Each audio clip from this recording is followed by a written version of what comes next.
do not buy anything because you think it's passive. Even if it is, I'm not saying that it's a lie or it's untrue, but you will lead yourself down a path of laziness because you've convinced yourself like this thing makes even if it's just $100 a month, right? You're like, this is fantastic, $100 a month, and I don't have to do anything. But that will soon turn into 90, and then 70, and then 60, and you've just taken an asset that was decent. You've learned nothing, right? Because you did nothing, so you learned absolutely nothing, and now you have a declining asset, which is worth less than when you bought it.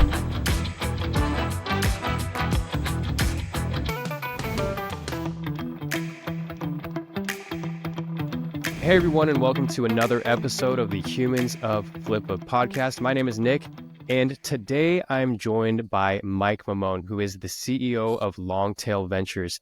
And Mike and I we chatted, I would say like an hour or two before my flight at the airport. And I almost missed that flight because it was just such a great conversation that I had with Mike just about his beginnings to him getting into business in Dubai and then into online business and to where he is now. And one thing that I really liked about the conversation is that it provided a look at someone who's really done business in multiple areas in the online space.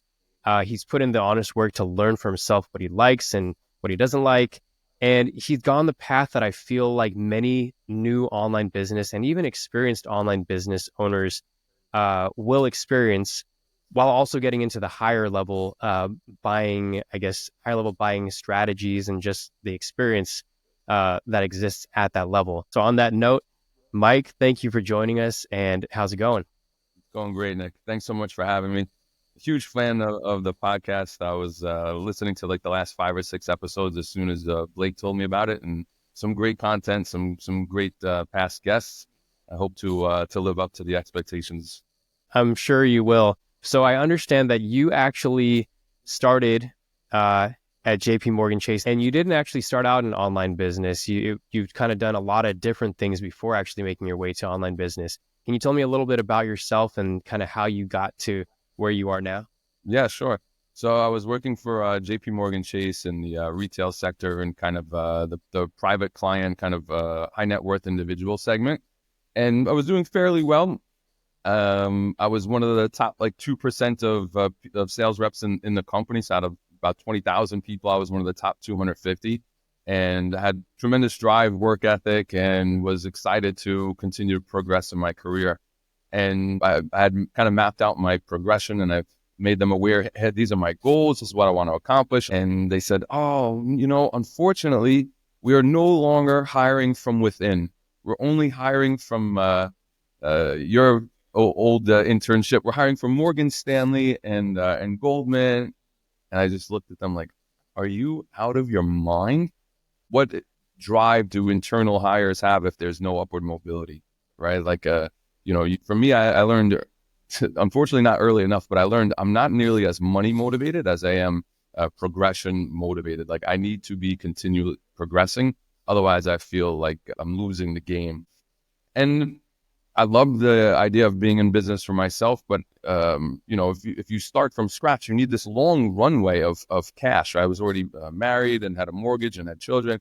So the idea of buying an existing business seemed to de-risk almost all of that. It was like, oh, well, first of all, I don't need to come up with an idea. I don't need to find product market fit. I don't need to have 15 months of cash in the bank just for personal expenses and then additional for operations and investments and all this stuff. So I started looking at buying a business, and I found a cell phone store where the person was retiring. So I wound up buying the business, and about 3 years later, it was really, really successful. We grew a lot. I had in the cell phone business, you have like a master dealer who's in between you and the big network, and it was one of the best stores. So they wound up making us an offer, and they bought it out for more than 100% more than what I had paid for the store. So Wow. Fantastic little time there. And in the process, I had learned about some other ideas. So I wound up starting a big Amazon business. I saw that a lot of our sales, we started selling secondhand items, and a lot of our sales would would happen, they'd be really profitable, but they would take a long time. Merchandise would be sitting around. So we started getting better at like, eBay and Amazon. And then I hired people just to do eBay and Amazon all day. Then I started having people say, there's a warehouse a couple miles away. They went out of business. There's like 100,000 cell phone cases in there. And then I started buying some stuff at like wholesale. And then I got into like all different industries. And I really specialized after I sold the store in media. So like a record company went out of business in Brooklyn, New York. And a friend who would share leads with me, we went and we bought like a million CDs. I think at one point we had like the largest collection of German death metal CDs in the world. And so after I wound up selling the Amazon businesses a few years after, I was thinking, okay, I kind of liked the buying my own business. I thought that was like such a great way, like a little hack, right? How do you become a business owner without the hard part, right? You skip that initial hard part in a way. So I wanted to do something that was completely online, no more geographical limitations, where I could be anywhere in the world, my customer could be anywhere in the world. So that meant online, but no e-commerce, no physical e-commerce, no inventory. And so we saw that there was a huge opportunity, mostly due to Flippa, where you can buy profitable online businesses. We saw, okay, the skills to run these businesses, despite what the niche or industry is pretty overlapping, right? Like you need someone to do content, you need someone to do web design and who knows conversion rate optimization skills. Maybe you want someone email marketing and someone to do social. Some of these things can be completely remote because you just need a few hours a week, or maybe eventually you start to hire in-house. My main goal was not to just use my own money to buy these sites, but to raise funds, both so that there was enough, we could buy businesses that were significant enough so that the money coming in was enough to allow other people much better than myself to do these different tasks that we kind of laid out before. So I knew I wanted to raise money to do that. So as I was networking, looking for potential advisors and investors, I met with Blake, the CEO of Flippa. I cold contacted him on LinkedIn. He wound up coming to Dubai for a little event, and then we grabbed coffee the next day. We had an amazing conversation, maybe 2 hours long. We were talking, and at the end, I said, "Okay, so you know exactly what I want to do. Who do I need to talk to that I can learn from? Maybe that could be an advisor to our company, or that I can model myself after. Who do I need to know?" And he said one of the largest buyers on Flippa had just moved to Dubai. I tracked this guy down on LinkedIn, cold email him, and he does live in Dubai, so we go and meet up for a coffee. And it went from me kind of just looking to get some advice or maybe some money from him, but really he had the experience that I was looking for, and this turned out to be my partner Dan. He has been in the internet world for the last 20 years. He was one of like the first internet marketers in Brazil. He spent the last 10 years buying businesses off of Flippa. He had been bootstrapped the entire time, and he did fantastically well. But he loved the idea of raising money. For any entrepreneur, there's some aspirations of doing that one day, and same for him. And he also saw the opportunity that leverage is a hack, right? It's like, okay, if you start with $1, by the time you get to $1 million, it's really, really long time. But if you raise money, you can grow exponentially faster. So he really loved the idea. So we wound up officially joining forces in like June of this past year. Within 30 days, we raised money. We did a pre-seed round, and we started buying businesses. And right off the bat, I could see he does business very, very differently. He first of all, he knew everything, right? So it was much easier for him to ask questions because he had all these frameworks in his head, right? Like, wait, so you do this, but you don't do that? And they're like, no, This no, is no, in we do regards that to too. talking to business owners, you mean? Yes. Yeah, sorry. Got it. So let's say if we were interested in your business, Nick, and we're like, okay, so we noticed on the P&L you don't have any marketing expenses. But when I go to the Google ad library, it shows you ran ads 6 months ago. And a seller would be like, oh, yeah, I forgot to put it in there. It wasn't much. It was like $300 a month. And we're like, Oh, okay, I'm going to share a Google Sheets with you. We're going to edit this right now live. I want to make sure we're doing this correctly. And he would put it 300, 300. Does that look correct? Okay, that's a big difference. And you don't have any plugins that you were using to do this? Like, yeah, we have like 2 or 3 plugins. Like, okay, guys, this is now $45 a month extra. And before we knew it, the P&L was so different than what we had started with, right? And Mm. I don't think there was any malice in it whatsoever. But there's so much more going on that you need to understand, and a lot of it is expenses. He did way more fact finding before we ever talked about price. And I was very much the opposite way. I was just like, oh, let me start to negotiate based on the price. And I didn't really have any reason why it should be lower, right? I wasn't technical enough. I wasn't understanding enough of like the implications of traffic, or that a falling business should have a lower multiple. So he was fantastic with that, where it was like, first of all, he would reestablish the whole value of the business, right? The whole P&L, and say, all right, Nick, so now that we're clear, your business is only making 50,000 a year. Is that correct? Okay, so before you said you had a 2 times multiple, but you're selling the business for 200 grand based on 100,000 annual net profit or whatever. Now we just established it's 50,000. So using your same multiple, that would be only 100,000. We're on the same Yeah. page. But man, it was fantastic to like watch him go in there and really say, we need the facts and really get down to the bottom line. No pun intended.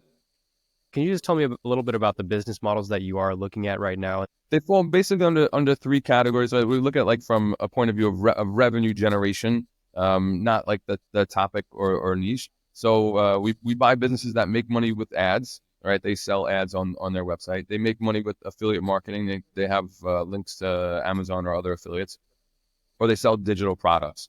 Got it. How many deals have you acquired? I think it was 3 within the last 90 days. 90 days. Okay. Yeah. So you are moving pretty quickly, and the deals are much higher than what you started out at. Is that Yes. correct? If Yeah. I'm using Quacker as an example.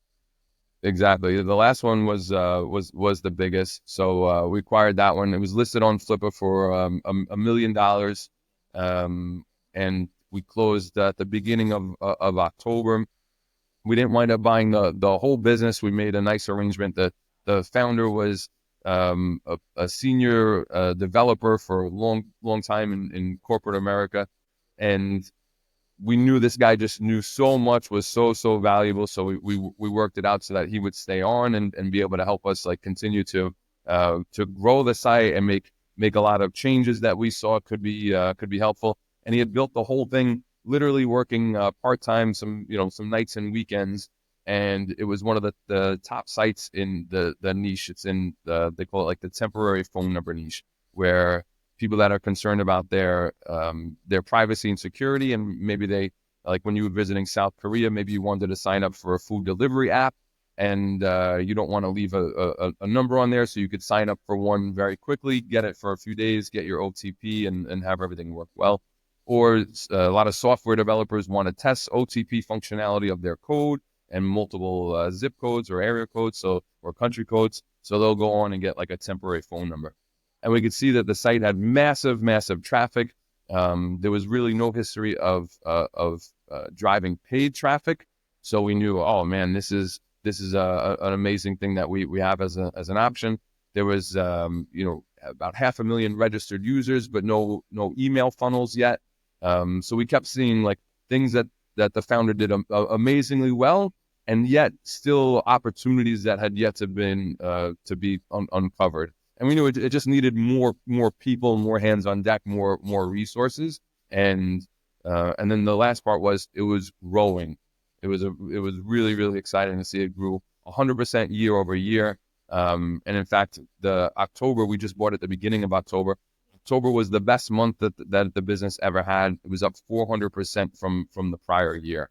And Wow. on target to be growing at some similar paces over the next few months. So we're really excited about that one. Wow, that's awesome. And congratulations on this acquisition.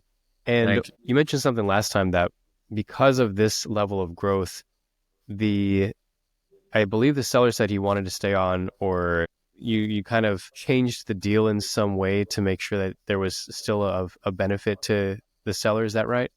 Yes, this one was So many of the deals that we did were done so fast. In sometimes in the due diligence period, much faster than traditional businesses, because for the most part you could see everything digitally. Flippa does a really good job of kind of like providing these synchronized services to Amazon and Shopify and all this stuff. And then sometimes we would get all the numbers that we needed, and then we'd be negotiating and then come to a conclusion and come to an agreement and buy the business, right? Very, very fast.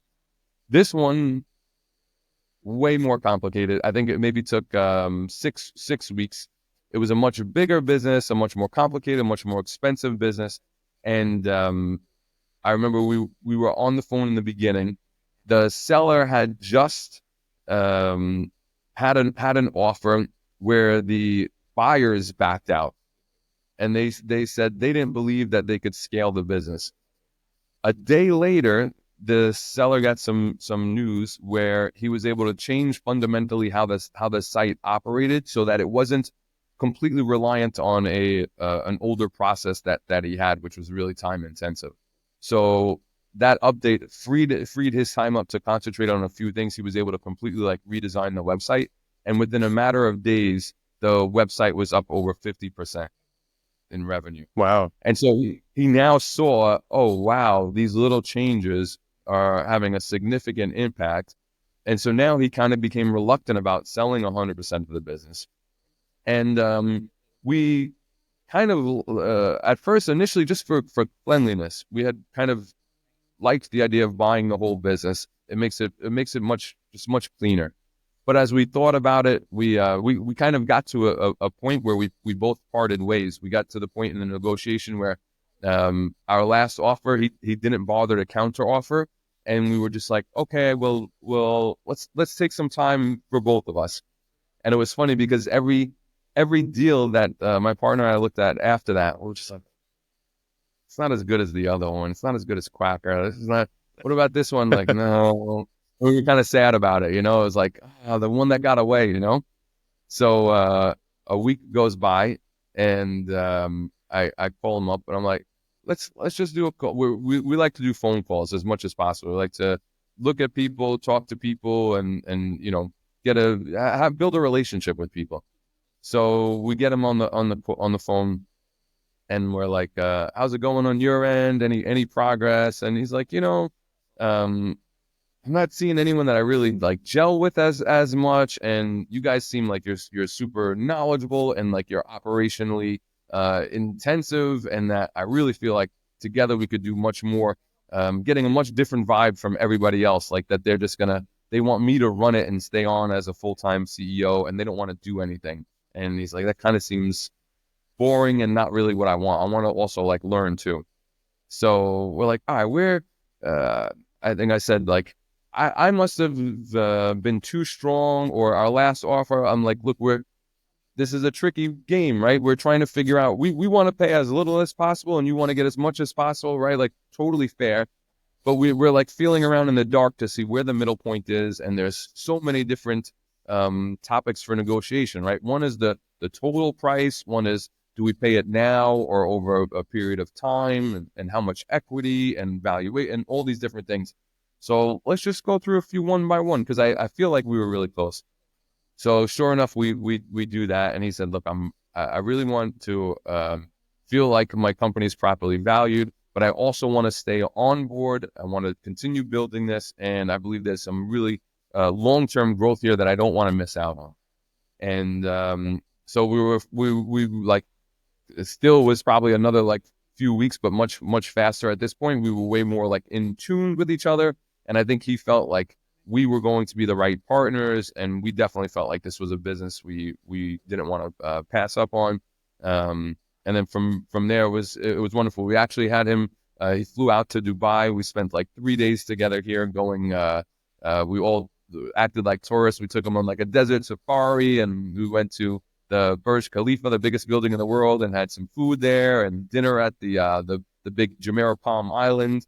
And for 3 days, we got to bond. We did a nice, Flippa also has like a crypto program. You could buy businesses with crypto. They even have a escrow account. They have a crypto escrow account. So, but Hmm. he came here. We were able to like finally like sign everything in person, which is old school and unnecessary. But we just figured we're going to be spending a lot of time together, and it would just really be cool if we start from a foundation of a good friendship and camaraderie. And yeah, thankfully so far it's been amazing. We've been spending a lot of time and effort on it. We feel that there's a tremendous amount of growth still in store for the company, but it's been a tremendous buy for us. We're really excited about it. Yeah, that's awesome. And I think there's a lot to learn there, how to be a buyer essentially, and how to approach a negotiation with a seller, that not everything needs to be this hard take it or leave it type of stance in order to, intimidate or just try to be super aggressive. And often, I mean, it sounded like towards the end, it was less about just the total valuation being paid and more about that he wanted to still be a part of it. That maybe that still had to do with benefiting financially, but also just still being involved in some way with his baby that he built. So I think it's cool to hear that both parties started to get in alignment, and that's when things started to speed up. And it sounds like that's what was more important than just coming to a specific number. Is that 100%. right? Yeah, 100%. I'd read stuff about negotiation in the past where they say there's often something that the counterparty wants that they have a high perceived value assigned to, and you have a low perceived value to, right? So that's great in negotiation where you feel, oh, they want one vacation day a month, and you're like, fine, I don't care when you take it. I was going to give you 15 vacation days a year anyway, so that's of no value to me, but it's of high value to you. So it's what a win-win situation. But you need to ask. So we had been kind of coming from a little bit more of an aggressive position where, and with smaller businesses, you can afford to do this because it's more transparent. It is a little bit more about money for the smaller ones. But Sure. here it was a much larger, more complicated deal. We did value all his time and effort and wanted to make sure that there was at least at a minimum a transition period. And then when he wanted to stay on board, we were more excited, but also that meant for like more management and arrangement and all this kind of stuff. So it really helped just for us to step back and say, man, forget the money just for a second. Like what's important about this deal to you? And we listened and we kind of like rehomed in and say, cool, those are all givens. Now let's step back and it really made like the conversation much easier. And I think we had been on the phone enough where he had some level of like familiarity. There was some rapport and some trust. And I think it's a good way to approach where literally we just said, this is a game of negotiation. We're throwing out an offer, but there's like 5 facets here. We might completely miss on like 2 or 3 of them where we're counting on you to counter, because that's the only way we know like where we really missed the objective, right? It's the idea is not to offend you or to lowball you, right? We're in business to make money, but we have to find what's an acceptable offer for you, and that's complicated, So like, don't be Yeah. offended. Just work with us. That's why a lot of the times we would call and present the whole offer on the phone, and that way we could kind of see like if I was like, or like they make a little face as you get to one bullet point. You're like, oh man, he was fine with everything except where we said we expect him to work for 10 hours a week. Okay, so now that's where we have to play around with that. Were you looking for less hours or no time commitment, but you'd rather have performance? Or you have to kind of find where are we struggling to match with their expectations. Yeah, that's a good point that you bring up, that it can differ depending on the size of the business. Maybe it can be more transactional on the lower level deals, although I can still imagine business owners still being equally as attached to their business. Um, but the fact that even though we're in the online business space, which is inherently, it can be a kind of a faceless type of thing, communicating on the internet with each other, it's still very much a human interaction, a human transaction. And I think that can easily get lost in this space, especially with uh, the tools that you have, like on Flippa, you can just chat with the seller and the buyer. And that's awesome because it allows for a level of communication with anybody in the world. Right. But at the same time, it I think the importance of that human interaction should not be ignored as well. And it's great to see that you've had success with that by Yeah. doing that.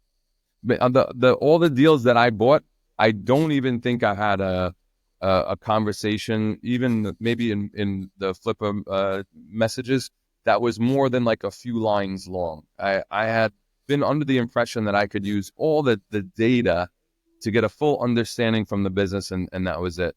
Now we have a call with every single person, and similar to how we did on with the intro on the podcast, like we introduce ourselves a little bit about our background, and then we ask them to do the same thing, right? So we can understand like what was okay, Nick, you built this really cool site. Like what was the impetus for building this? What was the motivation? What was the incentive? What were the highs and lows? And people are like, you learn so much information. They're quite like forthright when you just ask them, tell me your story. And then there, you have the chance to be like, who are your biggest competitors? Who are you like friends with in this circle? Because oftentimes people get into a niche and they network a little bit and they're like, oh, JohnnyAppleseed.com is our biggest competitor. Like that's my buddy. I know he's making $20,000 a day. And so you have a kind of like an understanding of, oh man, there's some potential good money here. Those are the sites that we should maybe model. You learn so much by just getting on the phone and having a conversation. And it's nice to get to know people too. There's a few businesses that we didn't wind up buying, but we go back to them every once in a while because we know they're subject matter experts, and we'll say, "Hey, I have a question about email. What do you think about doing something like this?" And whether we partner up with them or it's just they're just sharing some feedback, it's an amazing way to build relationships. It's very cool. One thing that I kind of have observed with all of the stories that you've told me is that you really, if you're going to do something, you really get your hands dirty with it. And I think with online businesses, it's some businesses are even advertised as being super passive. You can Mm. kind of just sit back. And I think for many, there is that expectation that it will be passive income. And that can be true to an extent, but I think you're right now showing that there's still a level of mastery and understanding of the business that you should have in order to even enable that reality. But it's great to see that you have committed to learning those things. I would say just a quick point on that: do not buy anything because you think it's passive, even if it is. I'm not saying that it's a lie or it's untrue, but you will lead yourself down a path of laziness because you've convinced Mm, yourself like this thing makes even if it's just $100 a month, right? You're like, this is fantastic, $100 a month, and I don't have to do anything. But that will soon turn into 90, and then 70, and then 60, and you've just taken an asset that was decent. You've learned nothing, right? Because you did nothing, so you learned absolutely nothing, and now you have a declining asset which is worth less than when you bought it. Like I would definitely advise, don't even bother if you're looking at like passive income. These are not in like 99.9%, these are not passive businesses. You won't accomplish your goal. Just like real estate is not a passive business, right? Like there's you need to hire a management company and then it's passive, right? Like same thing here. If you hire a whole team to right. take care of it, okay, it's passive. But I would just say like be aware of that myth. Yep.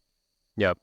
So that gives me a bit of an understanding about why sellers have and business owners have been more willing to work with you, be acquired by you.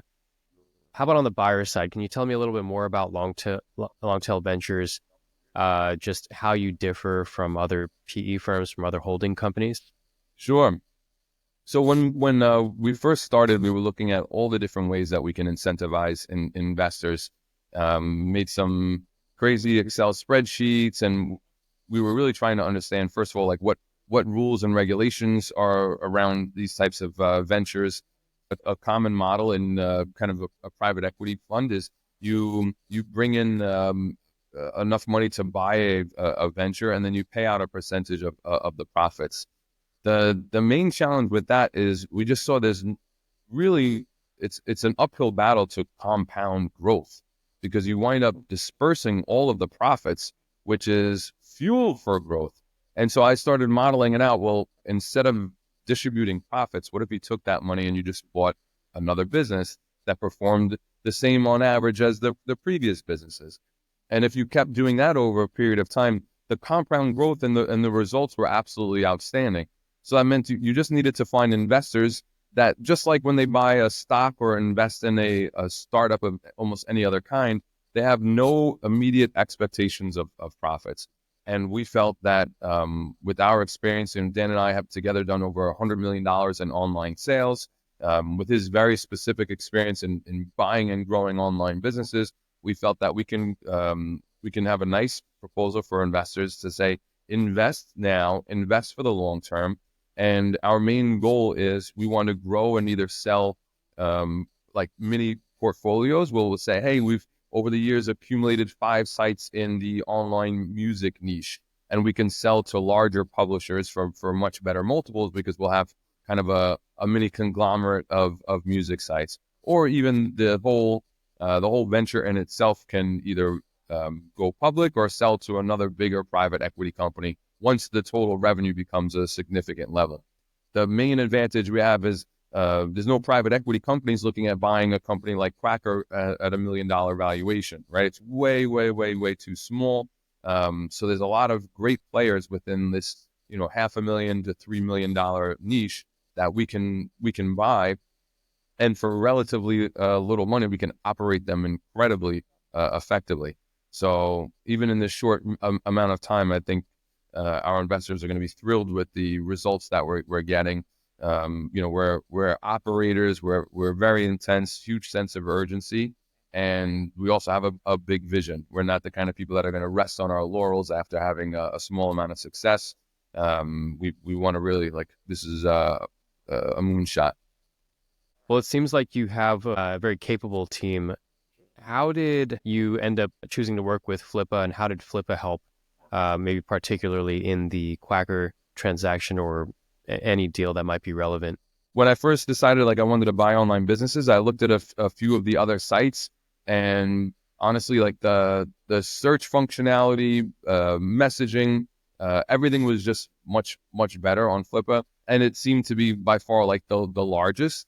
And maybe it had deals for a beginner. There's a lot of deals on the smaller side also, right? I think as a function of having more deals than every other site, there's going to be a lot more deals for the beginner who maybe is looking in the $5,000 to $10,000 site, while some of the other sites, I think, funnel those out, right? So they don't even, for the starter, they might not find something under 20,000.